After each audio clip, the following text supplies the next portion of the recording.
me tocó moderar el panel sobre buenas prácticas de justicia abierta en América Latina y en México. Y cuáles son los principales aprendizajes, reflexiones, y son algunas interesantes.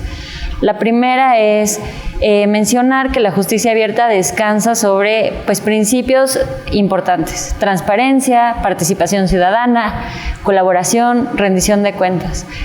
Y de ahí, de esos principios, se van enarbolando políticas públicas y también soluciones para acercarle los servicios de justicia a las personas, ya sea porque son más transparentes, ya sea porque son más accesibles o son más participativos.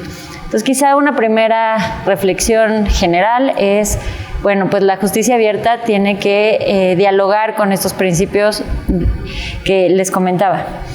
Una primera reflexión que nos compartió Peter Sharp el día de hoy es conceptualizar o entender que la justicia abierta tiene que generar valor social y público a las personas.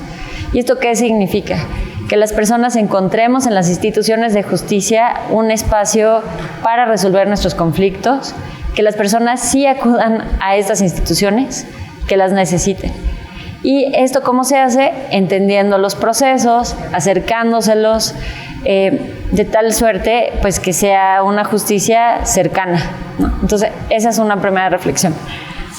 Una segunda reflexión tiene que ver con la digitalización de la justicia. La tecnología, en este caso el digitalizar procesos, documentos también.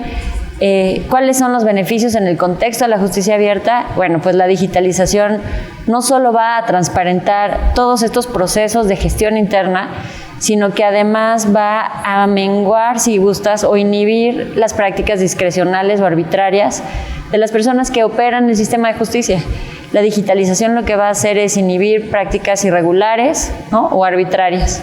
Entonces, aquí la digitalización de la justicia tiene el beneficio de transparentar procesos, de limitar la discrecionalidad y finalmente de producir datos que puedan ser utilizables por las personas. Y si están en forma, yo creo que eso se va a escuchar. Ok. Y si los datos están en formato de dato abierto, estos van a ser usables, reusables por las personas y eventualmente analizables para poder generar conocimiento sobre el propio funcionamiento de las instituciones. Entonces, la digitalización de la justicia tiene esos beneficios. Una tercera reflexión tiene que ver con la publicidad de los procesos, y esto nos lo compartió el doctor Tony Caballero, en donde mostraba cómo la publicidad de cada uno de los pasos que puede implicar el procesamiento de alguien, por ejemplo, en el contexto penal, desde que una persona es detenida y cuál es su justificación, en el estado en el que llega ante un juez y cuál es la decisión final o la resolución.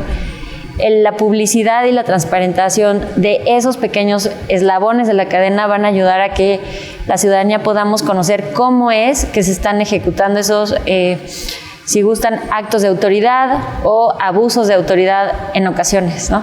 Entonces, hablando de justicia abierta, se trata sobre publicitar estos procesos y fomentar un poco el monitoreo ciudadano, la revisión jurisdiccional de los mismos, para que las personas últimamente puedan acceder a un debido proceso y puedan enfrentar un juicio en medianas condiciones de equilibrio procesal y de una oportunidad para defenderse.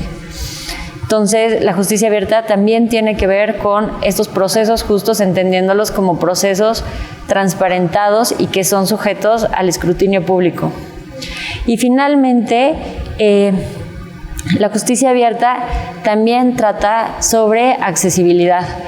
Accesibilidad entendiendo que la justicia debe ser un servicio y una puerta que todo tipo de personas puedan acceder a ella, y esto significa personas que se encuentran en una situación de vulnerabilidad estructural, llámese grupos de mujeres, grupos de personas indígenas, grupos de personas dentro de la comunidad de la diversidad sexual.